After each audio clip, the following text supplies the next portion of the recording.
गुरु प्यारी सात संगत जी। पापा जी अपनी संगत को सुबह उठाने के लिए 3 बजे आते हैं।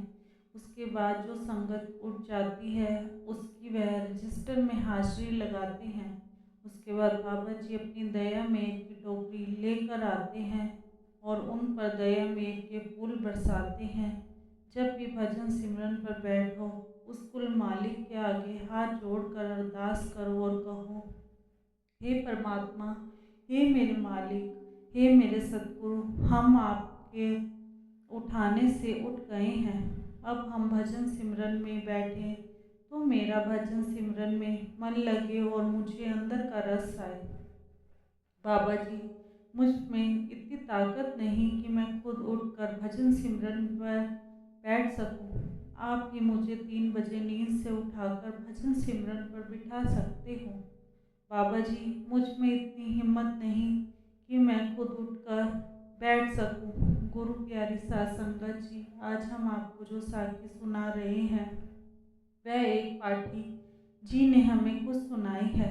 काफ़ी समय पहले पाठी सत्संग से पहले स्टेज पर बैठकर ही शब्द की तैयारी किया करते थे। एक पाठी था जिसके मन में काफ़ी घमंड आ गया था। उस पाठी के घमंड को बड़े महाराज जी ने कैसे ठीक किया, यह बात बड़े महाराज चरण सिंह जी ने किस समय की है। एक पाठी था जो बड़े महाराज जी के साथ हमेशा सत्संग में शब्द पढ़ता था। हजूर महाराज जी उसको हर जगह पर सत्संग करने के लिए अपने साथ सत्संग प्रोग्राम में बाहर लेकर जाया करते थे। एक बार बड़े महाराज जी का प्रोग्राम मुंबई में था।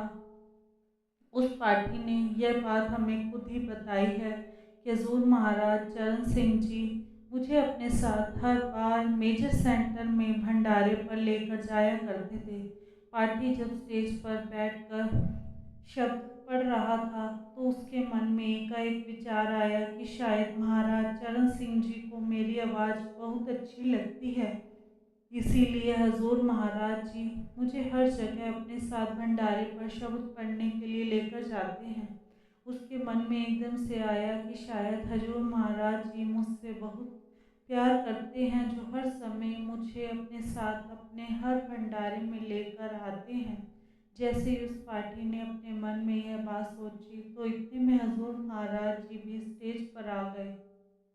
क्योंकि पहले ऐसे होता था कि पाठी पहले से ही स्टेज पर शब्द किया करते थे।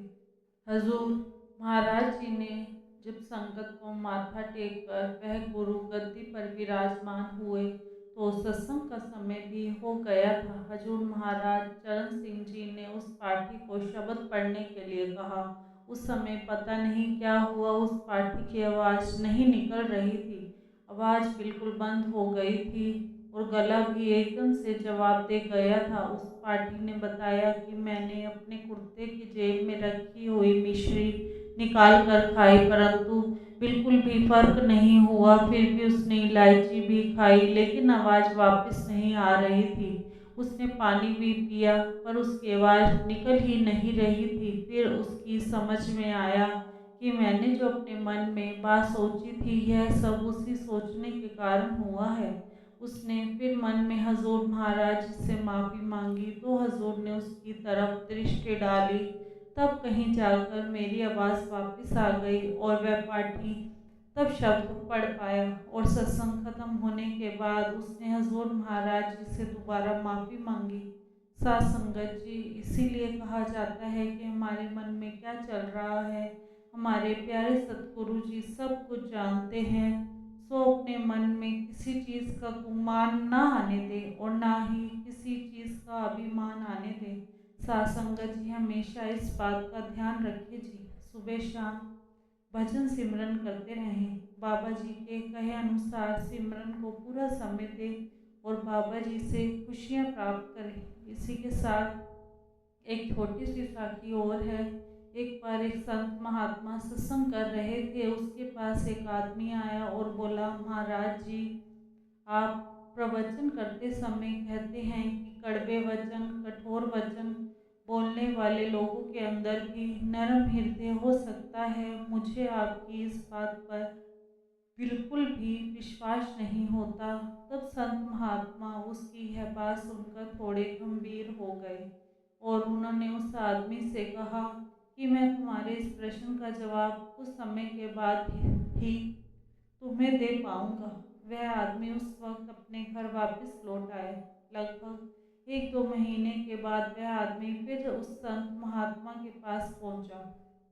उस समय संत महात्मा जी सत्संग कर रहे थे। वह आदमी संगत के बीच में जाकर आराम से बैठ गया। सत्संग खत्म होने के बाद संत महात्मा ने उसे अपने पास बुलाया और उस आदमी को एक नारियल दिया और उससे कहा, बेटा, इस नारियल को तोड़कर इसकी गिरी निकाल कर तुम सारी संगत में बांट दो। वह आदमी उस नारियल को तोड़ने लगा। नारियल बहुत सख्त था। बहुत कोशिश करने के बाद भी वह नारियल उस आदमी से नहीं टूटा। उसने कहा, संत महात्मा जी, यह नारियल बहुत सख्त है। अगर कोई औजार हो तो इससे मैं उसे तोड़ दूंगा। संत महात्मा बोले, भाई, तुम औजार लेकर क्या करोगे? थोड़ी और कोशिश करो, शायद यह टूट जाएगा। वह आदमी फिर उस नारियल को तोड़ने लग गया। कुछ देर कोशिश करने के बाद इस बार वह नारियल टूट ही गया। उसने नारियल की गिरी निकाल ली और टुकड़े करके सारी संगत में थोड़ी थोड़ी बांट दी। और उसके बाद वह आदमी खुद जाकर एक कोने में आराम से बैठ गया।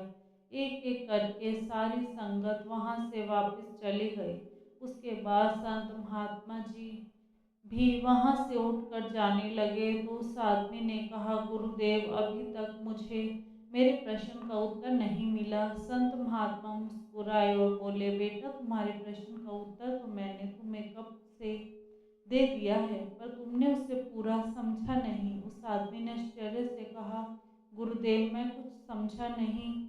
आपने कब मेरे उस प्रश्न का उत्तर दिया है? संत ने उस आदमी को समझाया, देख बेटा, जिस तरह कठोर नारियल के गोले में नरम गिरी होती है, उसी प्रकार कठोर से कठोर व्यक्ति के हृदय में नरम दिल होता है।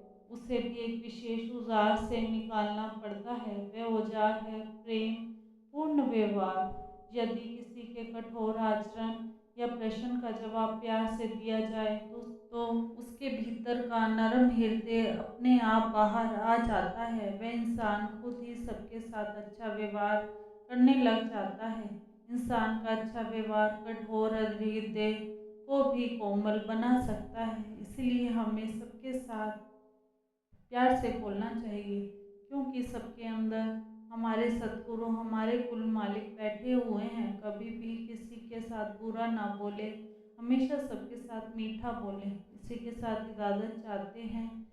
मिलते हैं अगली साखी में। तब तक के लिए राधा स्वामी जी। अगर आपको साखी अच्छी लगी हो तो कमेंट बॉक्स में राधा स्वामी अवश्य लिखें जी। राधा स्वामी जी।